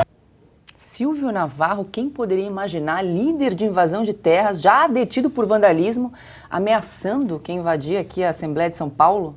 Ele está cada vez mais parecido com o Lula, né, de 1989, quando o Lula, enfim, discursava ali nos sindicatos metalúrgicos, fazia piquetes pela cidade de São Paulo, pelo ABC Paulista. Está cada vez mais parecido, até os trejeitos, o jeito de falar, muito parecido com o Lula daquela época. Talvez o Augusto se recorde um pouco mais desse período, inclusive. Agora, Paula, veja, enquanto o Brasil viver esse momento de 2 pesos e 2 medidas de aplicação da lei, da letra da lei, as coisas não vão dar certo. Então não adianta pedir pacificação jogando gasolina na fogueira. Eu repito isso porque, veja, o senhor Alexandre de Moraes, por exemplo, nessas últimas decisões, determinou multa para bloqueios de vias públicas, entre outras medidas que a gente comentou aqui. A Avenida Paulista estava bloqueada, por exemplo, enquanto ele estava discursando. As ameaças que ele está fazendo é a um governador de estado que assumiu o Palácio dos Bandeirantes há 11 dias. O Guilherme Boulos é conhecido por invadir propriedades privadas aqui na cidade de São Paulo, no movimento do sem-teto. Então, enquanto a nossa lei, a letra da lei, não for aplicada de forma uniforme para um lado e para o outro, prevalecerá o sentimento de injustiça, o sentimento de que a indecência vai triunfando no Brasil e a galope. Então, eu acho que está na hora das nossas supremas autoridades prestarem atenção nesse tipo de discurso e ver se esse tipo de discurso tem alguma coisa a ver com a palavra pacificação, que tem sido repetida. Eu digo isso porque o Tarcísio de Freitas, governador de São Paulo, se encontrou com o presidente Lula e outras autoridades em Brasília e ele fez um discurso muito lúcido, no qual disse o seguinte: se estamos aqui pela pacificação do país, o exemplo tem que vir de cima, tem que vir das autoridades do Judiciário e das autoridades do Executivo Federal. E não é isso que a gente está vendo. Não adianta cruzar a Praça dos Três Poderes com os braços dados e depois se unir a pessoas que fazem esse tipo de discurso ou tomar decisões arbitrárias, monocráticas e autoritárias contra um lado só. Nós estamos vendo uma verdadeira caça aos conservadores que já estão com uma espada apontada no pescoço há mais de 3 anos nesse inquérito e a gente está vendo que os abusos estão acontecendo. Ou alguém acha que essa imagem dessa senhora de 74 anos, dá para ver ali, talvez até um pouco pasma com toda a situação, um estado de choque. Você vê que tem ali um chocolate no colo dela, um pedaço de papel escrito nota de culpa por atos terroristas. Então, eu acho que está na hora da gente começar a cobrar também que a lei seja aplicada dos 2 lados. Porque isso que o senhor Guilherme Boulos está fazendo na Avenida Paulista não contribui em nada para a pacificação. Ponto. Ana, lembrando que a Avenida Paulista foi fechada em plena segunda-feira, né? Dia útil, final do dia. A gente estava aqui, a sede da Revista Oeste fica aqui na Avenida Paulista, a gente acompanhou. Não custa ligarmos também ao esse discurso do Boulos, né, invasor aí de propriedade privada e de outras propriedades também, que logo após o resultado do segundo turno, o Lula foi então até a Avenida Paulista e o discurso foi de perseguição. Ele disse: vamos falar, quem sabe talvez amanhã podemos trazer esse discurso, né? Procurar esse vídeo aí nos nossos arquivos. Ele disse: falei com o centro, falei com a esquerda, com o centro à esquerda, e aqui não tem direita, alguma coisa nesse sentido. Ou seja, uma declaração não apenas de guerra, mas o caminho dado de uma declaração de perseguição, que é exatamente o que está acontecendo aqui. E é o resumo do que o Silvio Navarro muito bem colocou. Antes de passar para Augusto Nunes, quero pedir para a produção para a gente exibir mais um trechinho do discurso de Guilherme Boulos da última segunda-feira aqui na Avenida Paulista. Não é só aquele que acreditou na bravata dos bolsonaristas.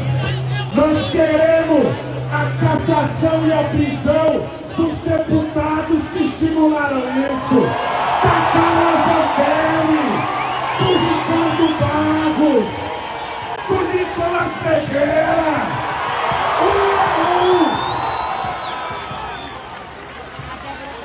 Nós queremos a prisão do Anderson Gomes. E acima de tudo, porque a gente não se ilude com um discursinho hipócrita que ele veio ontem. A gente quer a prisão do Bolsonaro, que é o chefe da milícia, é o chefe do golpismo. E aí, Augusto? Esse aí é o gigolô de sem teto, né? Muito vive disso aí, não, ninguém sabe o que faz fora da vida, fora dessas agitações, ninguém sabe onde trabalha, como é que ganha a vida. Então, agora virou deputado, né? Então já tem a sua boca. Aí o Silvio disse que ele lembra o Lula, que ele tenta imitar o Lula, muito bem lembrado, Silvio.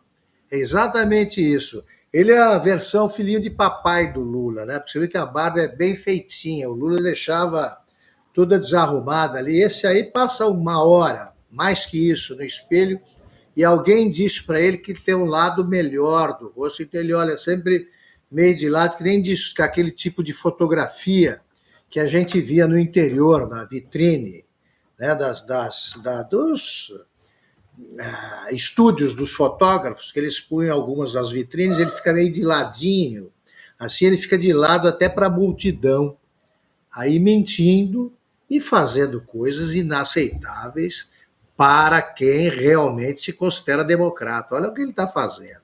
Na primeira fala, ele ofendeu, insultou o governador, desafiou um governador que tem trabalhado pela pacificação. E um governador que não disse nada disso. O que ele está querendo dizer? Que todas as depredações ocorridas em Brasília foram feitas pelos aliados do Bolsonaro. É isso que ele está querendo dizer. Quando ele ocupa a propriedade alheia, né, sendo filho, é filhinho de papai, porque o pai dele, que é médico, presenteou ele com a casa onde mora em São Paulo. Ele tem mais residências. Por que ele não enche de sem teto? As dele, não, como ele fala. As minhas, não. Minhas, não. Então, o Boulos é mais uma... ele está lançando não uma candidatura, mas uma ameaça, né? Ele quer ser prefeito de São Paulo. Vai ser rechaçado como foi em São Paulo, foram em São Paulo os candidatos todos do PT agora. Aí um virou ministro, 2 viraram ministros. É um candidato a senador, o Márcio França, e o candidato a governador. Eles são premiados pelo PT depois de derrotados em São Paulo. Pode ir arrumando uma boquinha aí para o Boulos, se ele não quiser voltar ao Congresso, porque vai perder a eleição, claro. O paulista ainda sabe estabelecer alguma diferença entre o canalha e gente normal. Silvio, é curioso porque uma grande emissora no último domingo chamou o Guilherme Boulos para criticar as invasões que ocorreram em Brasília. E é importante frisar aqui que a Revista Oeste condena qualquer tipo de vandalismo, violência, depredação de patrimônio público. A gente já frisou isso ao longo da semana, mas é importante a gente reforçar isso nesse momento. Aí é aquilo que o Augusto Nunes bem chama de faroeste à brasileira, quando o bandido prende o xerife, né? Só aqui no Brasil. Agora veja, Paula, eu quero chamar a atenção mais uma vez para essa fala do Guilherme Boulos, e você bem repisou aqui e frisou, e nós estamos fazendo isso desde segunda-feira, no nosso primeiro programa depois da depredação em Brasília, de que não há como se fazer nada certo pelo jeito errado, de que somos absolutamente contra, ao longo de toda a nossa carreira, a nossa biografia, qualquer tipo de vandalismo, de quebra-quebra, de violência, repudiamos tudo isso foi muito bem colocado, ponto. A partir daí, é preciso olhar com atenção essas falas do Guilherme Boulos. Será que ele não está incitando uma multidão na Avenida Paulista? Será que isso não pode ser enquadrado em discurso de ódio, senhor Supremo Tribunal Federal? Isso não pode ser enquadrado em discurso antidemocrático? Dizer que vai tirar no braço? Dizer que a deputada Carla Zambelli, o deputado Nicolas Ferreira, apontando nominalmente, incitando uma massa contra essas pessoas que são figuras públicas, que andam na rua. Isso não pode ser enquadrado lá no artigo 286, talvez 287, não sei, mas penso que seja algum artigo parecido com esse do Código de Processo Penal. Não deu tempo de olhar aqui no Google, mas eu acho que é algo parecido com isso, incitação de crime. Então eu acho que está mais do que na hora, eu vou repetir, Paula, a minha modesta opinião aqui, de que a lei, a letra da lei deve pesar para os dois lados a mesma medida. Não existe ódio do bem, não existe incitação de crime para um lado e insuflar a massa do outro positivamente, não hesitar tudo errado. Então eu acho que a gente precisa mostrar que tem alguma coisa acontecendo no Brasil que está completamente fora da régua democrática na qual, e da balancinha da justiça, na qual tudo pesa de um lado como pesa para o outro. Silvio, como 286, Silvio. 286. O amor 286, venceu. O amor incitar venceu. Publicamente a prática de crime. Agora, só uma pequena nota que é impressionante como essa gente gosta de democracia sem povo e democracia sem oposição, né? Prendam os opositores políticos, prendam aqueles jornalistas que questionam, prendam. É a democracia sem povo, democracia de um partido só. A gente sabe que esse tipo de democracia, entre aspas, não passa de um regime totalitário e de ditaduras sanguinárias, que as páginas da história aí estão repletas delas. O amor venceu. É isso. Termina aqui mais uma edição do programa Oeste Sem Filtro. Muito obrigada pela sua companhia. A gente quer reforçar mais uma vez que estamos na plataforma Rumble. Mais de 38 mil pessoas nos acompanhando. Muito obrigada pela sua audiência. E, pessoal, precisa se inscrever aqui no canal. A gente está com 30 mil inscritos, 38 mil nos acompanhando. A gente precisa trazer vocês aqui para se inscreverem no canal, para acompanhar toda a nossa programação, além do programa Oeste Sem Filtro, Estúdio Oeste, Oestecast, As Liberais, toda a programação agora aqui no Rumble. Tá ali para você que está nos acompanhando, revistaoeste.com/Rumble, assim você consegue nos encontrar aqui nessa plataforma. E a gente pede a você que divulgue nos canais, nas redes sociais, nas redes de WhatsApp, enfim, para que mais pessoas possam aqui nos acompanhar também pela plataforma e pelo Twitter da Revista Oeste. Quero dar meu boa noite ao meu parceiro aqui de estúdio, Silvio Navarro, e reforçar mais uma vez que o site da Revista Oeste, revistaoeste.com, continua a todo vapor, com as melhores notícias de política e economia deste país.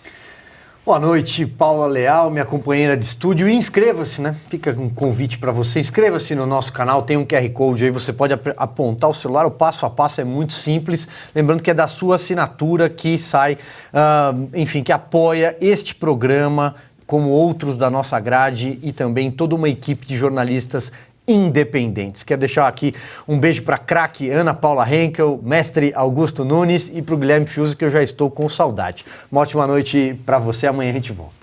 Boa noite, Ana Paula Henkel. Vamos reforçar aqui a assinatura da Revista Oeste. Você bem leu um trechinho do texto do J.R. Guzzo, mas tem muito mais no site da Revista Oeste para quem é assinante, claro. Então, se você ainda não assinou, corre lá no site revistaoeste.com/assine para também se tornar um assinante e acessar os textos dos melhores jornalistas do Brasil. A gente já falou aqui, Silvio Navarro, Ana Paula Henkel, Guilherme Fiuza, Rodrigo Constantino, Augusto Nunes. Temos também Evaristo de Miranda, Bruno Meyer, Dagomir Marquesi. É um timaço que está aqui no site, na Revista Oeste, para você. Então, não perca, faça sua assinatura no site ou então aponte a câmera do seu celular para o QR Code que está aparecendo aqui na tela. Boa noite, Ana. Bom, Paulo, eu vou entregar, então, quando as pessoas me questionam no Instagram, as lives que eu abro ali, os trechos que eu leio, as pessoas falam, nossa, mas de onde você tirou esse texto? De onde você tirou essa informação, aprendeu isso? Pessoal, meu livrinho ali, a minha assembleia de vozes, são os textos do mestre Augusto Nunes, Guzzo, do cracaço Silvio Navarro, e a fonte que eu mais bebo hoje é aqui na nossa Revista Oeste, recheada de textos brilhantes, inspiradores. Então, Paulo, eu quero deixar aqui o meu agradecimento, que desde segunda-feira muitas pessoas mandaram mensagens para mim, principalmente no Instagram, dizendo que assinaram a Revista Oeste. Então, eu quero dizer que nós agradecemos muito, muito obrigada. Esse projeto, não apenas a revista, mas o Oeste Sem Filtro, eles conseguem existir e sobreviver agora, mais do que nunca, dentro desse estado, sob esse estado de exceção que estamos vivendo no Brasil, de censura e embargos, por causa de vocês. Muito obrigada. Paula, querida, obrigada pela condução do programa. Craque, Silvio Navarro, mestre Augusto Nunes, um beijo ao Fiuza e a todos vocês. Até amanhã. Boa noite. Boa noite, Augusto Nunes. Os textos do Augusto na Revista Oeste são sempre assim, líder de leitura, de comentários. Por que será, né? Obrigado. Boa noite, Paula querida, meu velho amigo Silvio Navarro, minha grande parceira Ana. Boa noite, Guilherme Fiuza. Volte amanhã. Faz 7 dias que o Fiuza está censurado nas redes sociais. E boa noite a vocês que nos acompanham. O que disse a Ana, sobre tudo o que disseram, né? A Paula, a Ana, o Silvio, eu subscrevo sem ressalvas. Vocês é que permitem que a gente exista e nós estamos aqui brigando por vocês com muito prazer. Boa noite. Boa noite especial também, nosso querido Guilherme Fiuza, que não pôde participar do programa ontem. A gente espera você amanhã. E não esqueça de se inscrever no canal aqui no Rumble e de acompanhar hoje, 8h30 da noite, o Westcast. O convidado de hoje é o jornalista Patrick Santos. Uma boa noite e até amanhã.